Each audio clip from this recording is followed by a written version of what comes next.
अस्सलाम वालेकुम रहमतुल्लाहि व बरकातहू। Class 9 federal board new book 2024 national book foundation का सबक भेड़िया।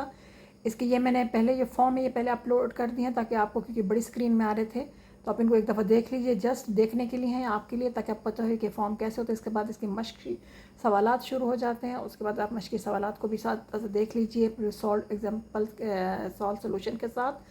तो बस फॉर्म को आपको नज़र आना चाहिए कि ये फॉर्म जो है ना हमारे क्वेश्चन था आपका, तो उसके ये फॉर्म आपके जो है ना उसमें। तो सबसे पहले आपका मरकज़ी ख्याल आता है, एक दफ़ा फिर इसको मैंने साथ साथ अपलोड करती जाऊँ, और उसके बाद आपका ऐसा खुलासे के बाद फिर जो है ना वो आपके बाकी जो जितने एक्सरसाइज के सवाल जवाब आते हैं वो आपके सामने मौजूद हैं।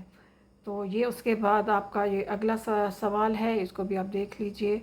इसके नुकात बस थे, फिर अलामत के लुग़वी मानी हैं, ये भी आप देख लीजिए। और पैराग्राफ था, इसका पहला सवाल है अलामत के लुग़वी मानी क्या है। अलामत के लुग़वी मानी निशान, इशारा, शनाख्तें हैं। अदबी इस्तिलाह में अलामत किसे कहते हैं? अदबी इस्तिलाह के तौर पर अलामत उसे कहते हैं जब किसी शय या हकीकत को किसी मजाजी माफहूम या मानी में अदा या ज़ाहिर किया जाए। अलामत निगारी का लफ्ज़ अंग्रेज़ी लफ्ज़ सिम्बोलिज़म के मुतबादिल के तौर पर इस्तेमाल होता है। उर्दू अदब में अलामत निगारी की रवायत कहाँ से आई है? अंग्रेज़ी अदब से आई है। इबारत की रोशनी में बताइए कि भेड़िया की अलामत किस इंसानी जज्बे की वासी करती है? डर और खौफ की। बाकी छोटे छोटे सवालात हैं, आप इनको एक एक दफ़ा पढ़ लीजिए। जब मॉडल पेपर आएगा तो फिर पता चलेगा ये अहम है या नहीं है, लेकिन आपके पास इनके आंसर्स होने चाहिए ताकि आप इसको फ़ायदा उठा सकें। अगर इस तरह का कोई सवाल आता तो पहले आपके पास के जवाबात होने चाहिए आपके। यहाँ पे अकाउंट फॉर्म है, ये मैंने सबसे स्टार्टिंग में आपको अकाउंट वाले जितने भी फॉर्म थे वो मैंने सबसे पहले अपलोड कर दिए थे। ये हरूफ हैं और हरूफ के साथ उनके एग्जाम्पल आपको साथ साथ ये आपको अच्छी तरह याद करनी होंगी।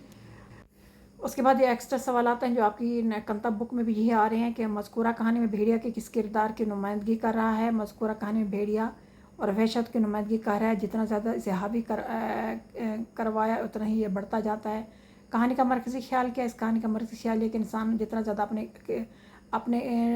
अपने डर को अपने ऊपर हावी करता है उतना ही बढ़ता चल जाता है, यहाँ तक कि वो इंसान ख़त्म कर देता है। लेकिन अगर थोड़ी सी हिम्मत करके इसका डर का मुकाबला करे तो वो डर ख़त्म हो जाता है। अब इसके बाद इसके अगले सवालात पे आते हैं। अगला सवाल है कहानी में भेड़िया का क्या किरदार है? कहानी में भेड़िया और वहशत का किरदार अदा कर रहा है। डर और वहशत का किरदार अदा कर रहा है। इंसान को अपने और डर से बचने के लिए दरख्त की पनाह ली हुई है और वो भेड़िए की शक्ल में इस पर हावी होता है। सवाल नंबर 4, अगर आप कहानी के मरकज़ी किरदार की जगह होते तो आप भेड़िए से कैसे निपटते? अगर मैं कहानी के मरकज़ी किरदार की जगह था तो मैं भी शुरू में डरता, लेकिन फिर अपनी आज़ादी की खातिर हिम्मत करके इसका मुकाबला करता और इसे ख़त्म कर देता। सवाल नंबर 5, मरकज़ी किरदार की बुज़दिली की वजह से क्या मुश्किलात का पेश आई? मरकज़ी किरदार की बुज़दिली की वजह से भेड़िया इस पर हावी हो जाता है और उस पर गुर्राना शुरू कर देता है, जिसकी वजह से मरकज़ी किरदार की हालत ख़राब होना शुरू हो जाती है। अब इसका लास्ट पेज है, इसको सीधा देख लीजिए और इससे फ़ायदा उठाइए।